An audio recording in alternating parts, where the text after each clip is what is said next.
Hello, friends. It is Monday, which means it's time for story. So far in the Serendipity book series that we are making our way through, we've heard the story of the fat-shamed cat, Cassandra. We've heard the tale of the drug addict squirrel, Squeakers, and that of the egomaniacal monster of a horse named Knitter Pitter. The story I'm going to tell you guys about today, I don't remember from my childhood. And I can't say for sure that it's because I didn't own the book, so much as possibly because I may have blocked out the traumatic memory. This story is called Morgan Morning. I'm not showing you the cover yet because it gives away a bit of a spoiler, but it sounds nice. But I'm gonna go ahead and tell you to brace yourselves because this one is it is rough. So we're back in the land we know and love of Serendipity, an Emerald Island where all things magical and real live together in perfect harmony. An island where the sun and moon come together to paint the sky the most amazing colors and hues. They come together, which I don't know what that says about the day and night system in Serendipity, but the planet life is gorgeous. It's a beautiful, flourishing world, as you can see in the illustration. We learn a little bit about this particular area of the island. It is called the Meadows of Morning, which one has to wonder the relation to the meadows of your mind we learned in the rather far out language at the close of Knitter Pitter must exist.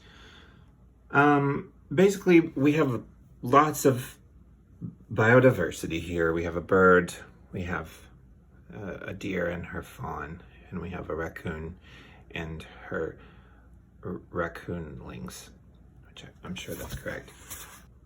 We also have the hero of this tale, which is this little horse named Morgan. It is another equine protagonist.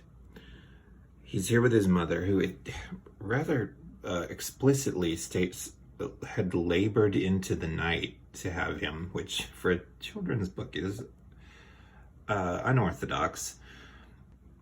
So we learn that Morgan is very curious. One day he follows some squirrels across the meadow to their nest, and his mother can't find him. He can't hear her calling him. When she finally does find him, she nips him on the ear, which I would say this was the 80s. Nowadays, frowned upon. Someday your curiosity is going to get you in trouble. From what we know about squirrels in the land of Serendipity, though, there's something a little bit more pressing that might get him into trouble if he keeps this up. She needs to ask after a guy named Squeakers and make sure he was not on the scene, because Morgan's eyes are looking a little heavy-lidded. I'm just pointing that out. The next day, he spots some little raccoon children, and he wants to see what they're up to. Looks like a lot of fun, he thinks. And from the illustration, he clearly it was. He's loving his life. He's having quite a time. But he's lost the raccoons. Finally, he sees them on the other side of the river at the very edge of a cascading waterfall. He saw the raccoons skipping from rock to rock across the raging river. Raging is a foreboding word for a reason. Morgan decides he's going to go across the river on these little rocks. You can tell by the look on his face. He knows this is a bad idea. But he's halfway there now, just about. And he's right alongside the brink of the waterfall. And his front hoof slips on a bit of moss.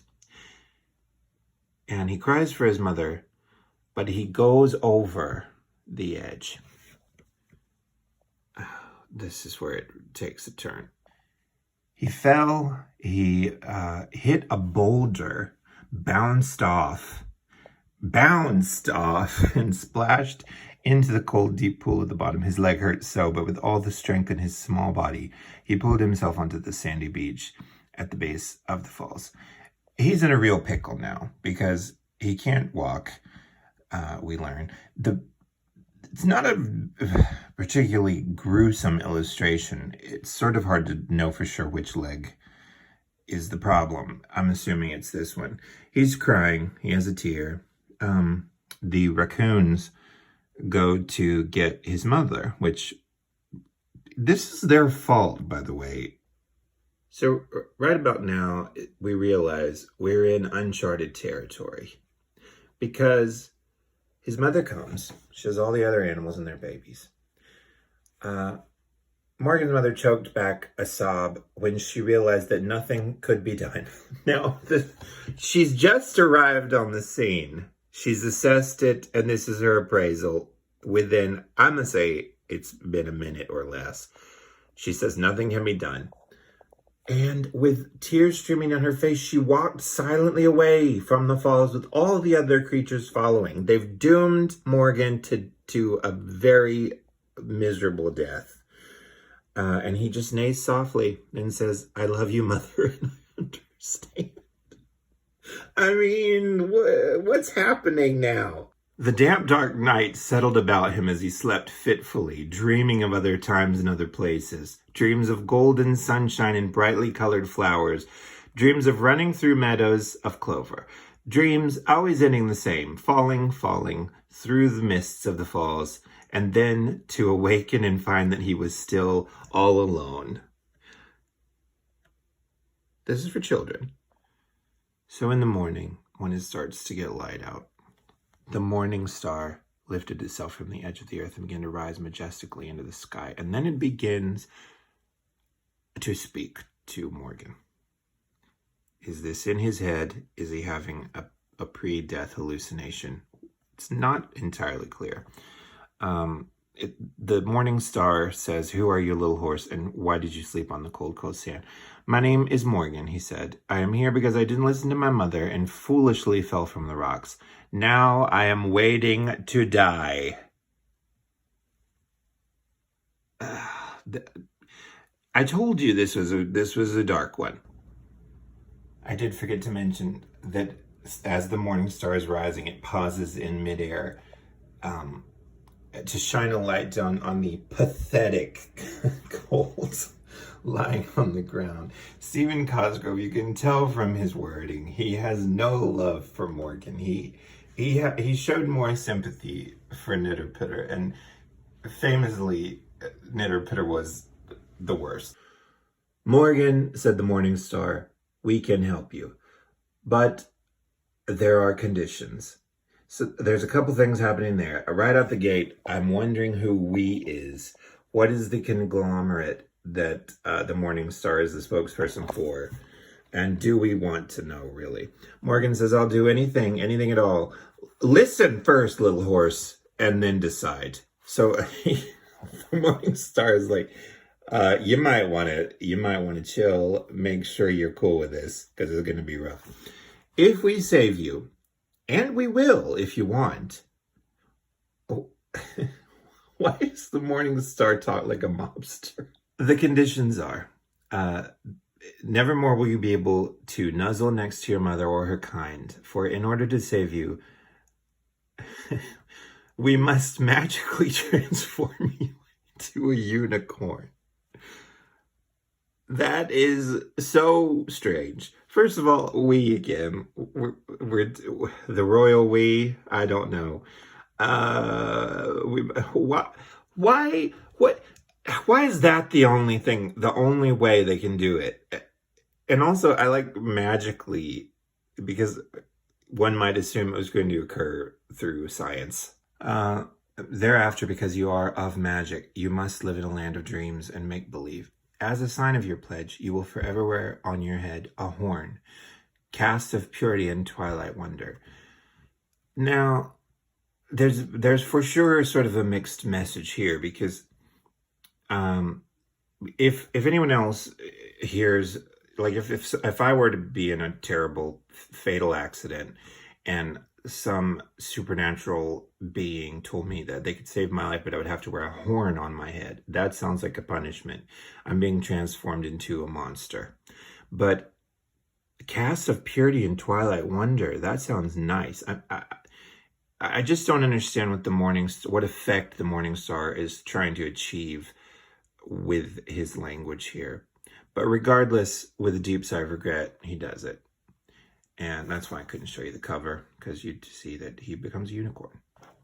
The bright beams of the Morning Star changed to all colors of the rainbow, and the air sparkled with crystal delight.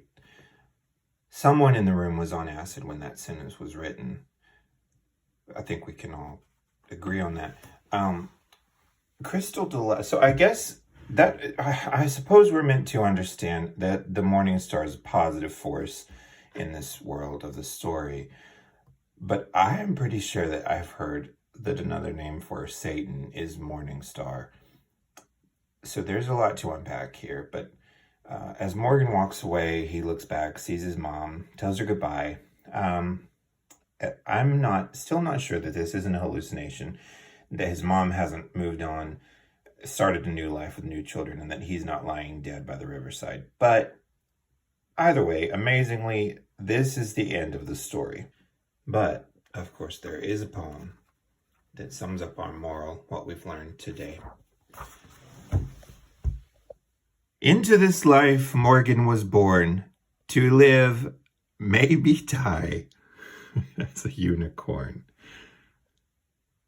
What does this mean? How does this apply to a child's life? What is a child meant to learn from this?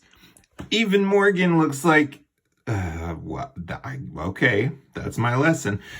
Now, again, if the story had ended with he got terribly injured, but he survived, then that would be a good moral. Be careful, listen to your mother, whatever. But that's not what happened. That's not how it ended.